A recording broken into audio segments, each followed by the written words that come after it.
Satu, bagaimana kabarnya anak-anak sekalian?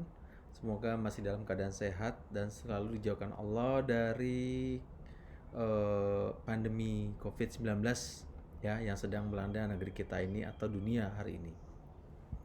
Baik, hari ini kita akan mempelajari tentang sumber daya alam. Silakan disimak ya. Oke, sumber daya alam atau kita kenal dengan SDA ya. Singkatannya dari SDA. Jadi biasanya orang-orang tuh menyebutkannya SDA. Kalau manusia adalah SDM, sumber daya manusia. Lanjut, sumber daya alam adalah semua bahan yang dapat ditemukan oleh manusia dalam alam dan bisa dimanfaatkan untuk keberlangsungan hidupnya.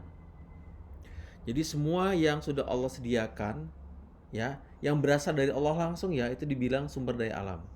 Yang sudah Allah sediakan di alam sekitar kita ini adalah sumber daya alam ya, yang bisa menunjang kehidupannya kita selama hidup di dunia. Oke, lanjut ya. Sumber daya alam bisa diartikan sebagai segala sesuatu yang berada di lingkungan alam dan manusia bisa memanfaatkannya untuk memenuhi kebutuhan hidupnya. Ya, jadi Allah tidak mungkin menurunkan atau memberikan manusia kehidupan tanpa menjaga kelangsungan hidupnya. Makanya Allah berikan alam semesta ini, alam dunia ini untuk dijadikan tempat tinggal kita berikut sarana dan prasarananya yang sudah Allah sediakan. Ya. Baik SDA atau sumber daya alam dibagi menjadi dua jenis. Kita akan belajar ini. Yang pertama adalah sumber daya alam hayati atau hidup atau biotik. Kalau Bapak bilang sebutkan SDA biotik, berarti hidup, ya. Oke, adalah sumber daya alam yang berasal dari makhluk hidup. Sumber daya alam hayati bisa berasal dari hewan maupun tumbuhan. Ya, jadi sesuatu yang hidup itu berarti biotik. Bisa hewan, baik hewan yang kecil maupun hewan yang besar, baik yang dari unggas ya atau hewan liar.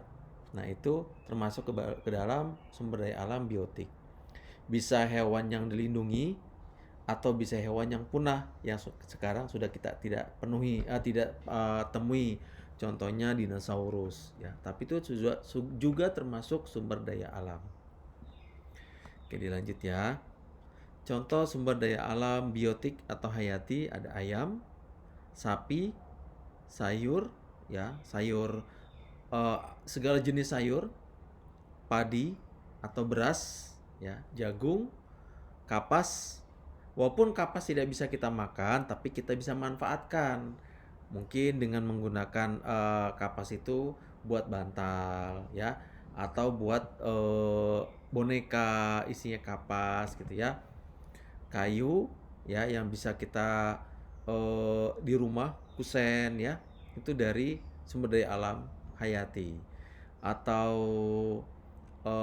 furniture ya, baik bisa lemari itu juga dari kayu. Teh, kopi ya, dan hingga ikan. Oke, dilanjut. Hordengnya dibuka dulu ya. Nah, lanjutannya adalah sumber daya alam non hayati atau abiotik, tidak hidup. Ya, di sini adalah yang bukan berasal dari makhluk hidup, tapi itu sumber daya alam. Contohnya air. Air termasuk dalam sumber daya alam tapi abiotik karena air tidak bisa punya anak, ya. Air tidak bisa bercabang. Sinar matahari itu dibilang abiotik, tidak hidup. Karena kalau matahari hidup atau biotik, maka mataharinya bisa sampai banyak seperti ayam punya anak, ya. Udara, tanah, bahan tambang. Nih, ini yang lebih jelas itu adalah bahan tambang. Itu abiotik. Ya, minyak bumi dan gas alam. Di sini contohnya ya, ada batu bara, itu bahan tambang, emas dan perak itu hasil tambang juga, termasuk ke dalam abiotik atau tidak hidup. Oke, dilanjut. Sumber daya alam yang dapat diperbaharui. Nah, sekarang kita mengenal dengan sumber daya alam yang dapat diperbaharui. Artinya akan terus-menerus ada selama kehidupan ini ada, maka dia akan ada terus. Makanya dapat diperbarui. Besok habis, besok pasti ada lagi. Di lingkungan Bapak itu ada penjual telur ya. Tiap pagi tuh pasti ada mobil yang menurunkan telur-telur ayam. Tiap hari ya. Makanya dapat diperbaharui. Tanaman dan hewan itu dapat diperbaharui karena terus-menerus ada. Ya. Beranak pinak. Badak walaupun jangka waktu punya anaknya itu berbulan-bulan ya, tapi tetap itu dapat diperbaharui. Apalagi tanaman ya, mudah tunasnya nanti muncul tunas, nanti muncul tumbuhan baru, makanya dibilang dapat diperbaharui. Ya, ini penjelasannya. Sumber daya alam yang dapat diperbaharui artinya bisa dibuat atau dipulihkan kembali. Ya, artinya bukannya sakit, tapi maksudnya walaupun hari ini ayam habis, stok ayam, tapi ternyata nanti besoknya masih ada lagi stok ayamnya. Ya, atau telurnya habis. Ya, jadi untuk memulihkan atau ada lagi itu jangka waktunya nggak lama. Ya, cepat. Waktunya singkat, makanya dapat diperbaharui. Di sini ada hewan, tumbuhan, pepohonan dan ikan. Ya, masuknya ke dalam SDA yang dapat diperbaharui. Selanjutnya, ini yang terakhir, yang berikutnya, sumber daya alam yang tidak dapat diperbaharui. Artinya tidak dapat diperbaharui apa ya? Di sini adalah jumlahnya terbatas. Sumber daya alam ini akan habis suatu saat dan sulit atau tidak mungkin dibuat kembali. Ya, kalaupun ada, waktunya akan lama sekali. Ratusan tahun baru ada lagi. Makanya tidak dapat diperbaharui. Ya. Di sini contohnya ada minyak bumi, ada batu bara dan gas alam. Itu waktunya lama, apalagi mereka ini berasal dari fosil. Kalau fosil itu jangka waktunya ratusan, bahkan jutaan tahun baru ada lagi.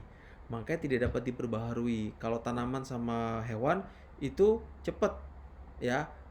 Bahkan Bapak dulu punya ayam petelur, itu setiap hari pasti bertelur mulu.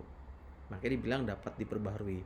Kalau ini minyak bumi, batu bara dan gas alam termasuk bahan tambang, hasil tambangnya itu tidak dapat diperbaharui karena waktunya lama, jumlahnya sedikit atau terbatas. Ya, kalaupun nanti ada lagi jutaan tahun. Makanya di sini dibilang kan sumber daya alam ini akan habis suatu saat dan sulit atau tidak mungkin dibuat kembali. Ya. Karena membutuhkan fosil. Mungkin kalian pendem ratusan tahun, kita sudah nggak ada. Ya, makanya waktunya akan lama. Mungkin itu dari Bapak. Kurang lebihnya mohon maaf. Terima kasih sudah menyimak dan terima kasih sudah mencatat bagi yang sudah menyiapkan catatannya untuk mencatat sesuatu hal-hal yang penting buat kalian untuk dijadikan belajar kalian nanti ketika mau ujian biar mudah. Ya. Kurang lebihnya mohon maaf dari Bapak. Assalamualaikum warahmatullahi wabarakatuh.